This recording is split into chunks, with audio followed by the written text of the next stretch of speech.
تو جسٹر گل حسن صاحب جو کہ عمر ایوب خان صاحب کے رشتہ دار بھی ہیں، قریبی ان کے کزن ہیں غالباً، تو انہوں نے ان کو ریلیف دیا کہ آپ جا کر پی ٹی اے کے بانی تھے، جیل کے اندر جا کر امیدواروں کی سکروٹنی کریے، ان کے انتخاب کے لیے جو فہرست تیار کر دی آپ جا کر مشاورت کر سکتے ہیں۔ تو یہ کیا عدالتوں کو نظر نہیں آتا کہ ایک سزا یافتہ شخص پاکستان کے عوام کی تقدیر کا فیصلہ اندر بیٹھ کر کرے؟ میاں صاحب کے لیے آپ نے کوئی اور سٹینڈرڈ سیٹ کیا ہوا تھا، اور عمران خان نیازی کے لیے آپ نے کوئی اور سٹینڈرڈ سیٹ کیا ہوا ہے، تو یہ کس طرح کے آپ جو ہے نا یہ پریزیڈنس وغیرہ چیک سیٹ کر رہے ہیں؟ تو اب جناب آ جاتے ہیں پی ٹی آئی کا جو وائپ آؤٹ ہو گئی ہے سندھ کے اندر سے۔ سندھ کے بیشتر شہروں میں اضلاع میں جیسے ٹھٹا ہے، سجاول ہے، بدین ہے، سانگڑ ہے، نشہر و فروز ہے، گوٹکی ہے، کشمور ہے، اس کے علاوہ کند کوٹ اور شکارپور وغیرہ، جیکب آباد، کمبر شداد کوٹ اور جام شور وغیرہ، اس کے علاوہ بھی یعنی کہ دیگر علاقوں کے اندر بھی سندھ کے جو اسپیشلی جو انٹیریئر سندھ ہے وہاں سے پی ٹی آئی کے کسی بھی بندے نے جو ہے نا وہ کاغذات نامزدگی جمع نہیں کروائے۔ اس کا مطلب یہ ہے سیدھا سیدھا کہ پی ٹی آئی کا سندھ کے اندر وجود ختم ہو چکا ہے۔ تو P T I nomination paper جب جمع ہو رہے تھے اس وقت، تو پی ٹی آئی نے بڑا واویلا کیا کہ جناب ہمارے کاغذات نامزدگی چھینے جا رہے ہیں۔ تو بلاول بھٹو زرداری صاحب نے پی ٹی آئی کے اس الزام کے اوپر جو ہے نا انہوں نے بڑا مدلل جو انہوں نے وہ جواب دیا، اور اس کے اوپر جو ہے نا ہر صاحب بصیرت کو غور کرنا چاہیے، فکر کرنی چاہیے۔ بلاول بھٹو زرداری صاحب نے جو فرمایا وہ آپ اس کو ویریفائی بھی کر سکتے ہیں، کیونکہ بلاول بھٹو زرداری صاحب اس وقت بہت سیاستدان ہیں جن کی موجودہ حالات کے اوپر بھی نظر ہے، تاریخ کے اوپر بھی نظر ہے، اور مستقبل کے اوپر بھی جو ہے نا یہ نظر ہے۔ تو انہوں نے یہ فرمایا کہ یہ کاغذات نامزدگی جو ہے نا یہ پنجاب کے اندر چھینے جا رہے ہیں، نہ تو بلوچستان کے اندر یہ واقعہ ہو رہا ہے، نہ ہی جناب سندھ کے اندر یہ واقعہ ہو رہا ہے کاغذات نامزدگی چھیننے کا۔ تو سوچنے والی یہ بات ہے، اگر پنجاب کے اندر یہ واقعہ ہو رہے ہیں، پی ٹی آئی اگر اس کے اوپر یہ درست کہہ رہی ہے پی ٹی آئی، تو پھر اس کا بینیفیشری کون ہوگا؟ یہ $1 ملین کوشچن ہے، تو اس کے اوپر آپ غور کیجئے گا کہ کس کو فائدہ پہنچانے کے لیے یہ سارا کام جو ہے نا یہ ہو رہا ہے۔ پھر اس کے علاوہ بلاول بھٹو زرداری صاحب نے جو ہے نا انہوں نے باقی پنجاب کا دورہ جو وہ کر رہے ہیں، تو پنجاب کا دورہ انہوں نے یقینی طور پر ان کے کاغذات نامزدگی لاہور سے حلقہ 127 سے بھی منظور ہو چکے ہیں۔ یعنی 127 تو 2 جنوری سے لے کر وہ 5 جنوری تک، جو کہ شہید ذوالفقار علی بھٹو کی برتھ ڈے بھی ہے 5 جنوری کو، تو بلاول بھٹو زرداری صاحب لاہور کے اندر رہیں گے، اپنے حلقے کا دورہ کریں گے، مختلف میٹنگوں سے، مختلف کارنر میٹنگ سے وہ خطاب بھی کریں گے۔ تو رابطہ عوام مہم کے سلسلے میں وہ لاہور میں وہ تقریباً کے تین دن جو ہے نا یہ لاہور کے اندر رکیں گے۔ پھر اس کے بعد جو ہے پنجاب کے دورے کا ان کا اسکیجول ہے، پھر پنجاب کے دورے کا وہ بھی آ جائے گا خیر اسکیجول، تو پھر وہ پنجاب کے دورے کے لیے وہ نکلیں گے۔ تو اس کے علاوہ جناب جو نون لیگ ہے دوسری طرف، تو نون لیگ کا جو میاں صاحب نے جو شیڈول بنایا ہے، آپ یہ یاد رکھیں کہ الیکشن ہے 8 فروری کو، تو 8 فروری سے پہلے غالباً 6 کو میرا خیال ہے انتخابی مہم جو ہے نا یہ بند ہو جائے گی۔ تو میاں صاحب کا جو الیکشن شیڈول ہے، جو پنجاب کا شیڈول ہے، وہ میرا خیال ہے کوئی 15-16 تاریخ کے بعد جو ہے نا وہ ان کا وہ انتخابی جلسوں سے خطاب کرنے کا شیڈول وہ مرتب کرنے کا سوچ رہے ہیں۔ ابھی تک خیر انہوں نے مرتب نہیں کیا، کیونکہ نون لیگ اپنی نہ صرف یہ انٹرنل پالیٹکس کے اندر سے نہیں نکل رہی، ابھی تک انہوں نے سکروٹنی نہیں کی، اجلاسوں کے اوپر اجلاس ہو رہے ہیں، اور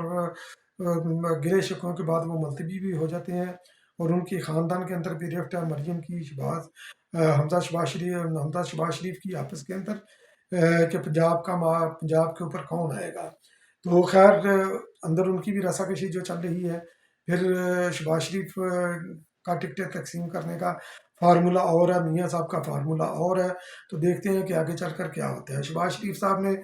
شیخوپورہ کے اندر میاں جویل لطیف کے حلقے کے اندر جو ہے نا انہوں نے جلسہ کیا، جو کہ ٹوٹلی جو ہے نا یہ فلاپ ہو گیا۔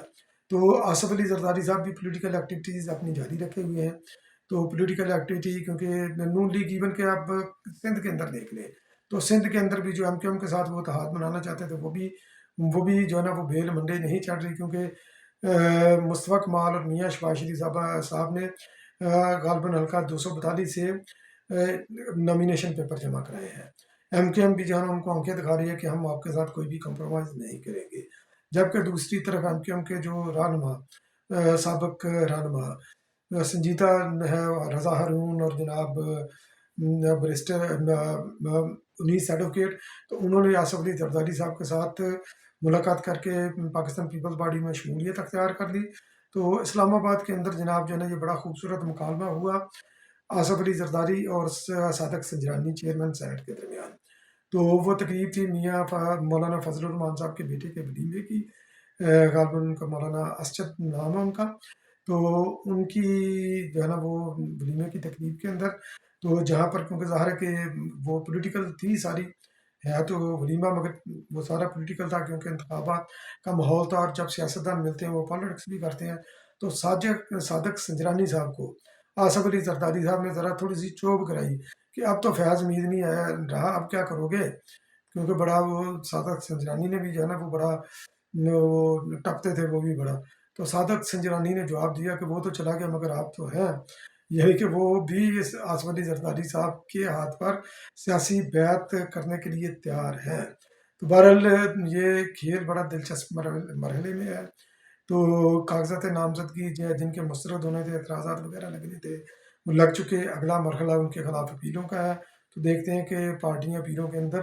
وہ جاتی ہیں کہ نہیں۔ ایک اور انفارمیشن ویلا ختم کرنے سے پہلے میں آپ کے ساتھ دو شیئر کر دوں کہ بلاول بھٹو یعنی کہ ان دونوں جماعتوں کی سیاست کی مخالفت کیوں۔ لطیف کوسا اور جناب ہے نا یہ بریسٹر گوہر نے ایک پریس کانفرنس کی، اس پریس کانفرنس کے اندر مریم نواز شریف صاحبہ کی لائیو ویڈیو چلا دی، جس کے اندر وہ ججز وغیرہ کے معاملے میں تھا کہ ججز کو وہ کس طرح یہ مینیج کرتے ہیں۔ تو بہرحال یہ چیزیں نون لیگ بھی اسی پیٹرن پر چل رہی ہے، پی ٹی آئی بھی اسی پیٹرن پر چلتی ہے۔ تو یہ لوگ اس طرح کی چیزیں وہ لوگ لے کر آتے ہیں جن کے پاس کوئی پولیٹیکل کنٹینٹ نہیں ہوتا۔ دوسری طرف بلاول بھٹو زرداری صاحب کی طرف دیکھیں، وہ پارٹی کے منشور کے اوپر بات کر رہے ہیں، وہ اس نفرت کی تقسیم کی سیاست کے اوپر بات کر رہے ہیں، وہ اس طرح کی جو ہے نا یہ فضول کاموں کے اندر وہ نہ خود پڑھ رہے ہیں نہ دوسروں کو پڑھنے دے رہے ہیں۔ تو ایک اور جو اہم خبر آپ کے ساتھ میں شیئر کروں کہ جو ہمارے کچھ دوستوں کے اندر کے دماغوں کے اندر یہ غلط فہمی بٹھائی گئی ہے کہ پاکستان کے اندر پہلا جو ہے نا یہ کینسر کا ہاسپٹل شوکت خانم جو ہے نا یہ بنایا تھا عمران خان یادی نے، مگر حقیقت اس کا برعکس ہے۔ تو ایک ارنم نام کا ہاسپٹل ہے جو کہ 1975 میں کے پی کے اندر شہید ذوالفقار علی بھٹو نے اس کی بنیاد رکھی، اور لاکھوں مریض اس سے جو ہے نا یہ فیض یاب ہو چکے ہیں، اور اس کی تقریباً ملک کے طول و عرض کے اندر تقریباً 18 برانچیز ہیں اس کی۔ تو کینسر کے ہسپتال کو پاکستان میں لانے والا پہلا شخص، پاکستان کے اندر اسٹیبلش کرنے والا پہلا شخص شہید ذوالفقار علی بھٹو تھا۔ آپ یہ بھی تاریخ درست کر لیجیے۔ پاکستان پیپل پارٹی نے پاکستان کو ہمیشہ دیا ہے اور ہمیشہ نئی چیز دی ہے پاکستان کو۔ بہت بہت شکریہ میرا ویلاگ واچ کرنے کے لیے۔ انشاءاللہ پھر کسی اگلے ویلاگ میں آپ کی خدمت میں دوبارہ حاضر ہوں گا، تب تک کے لیے اللہ نگہبان۔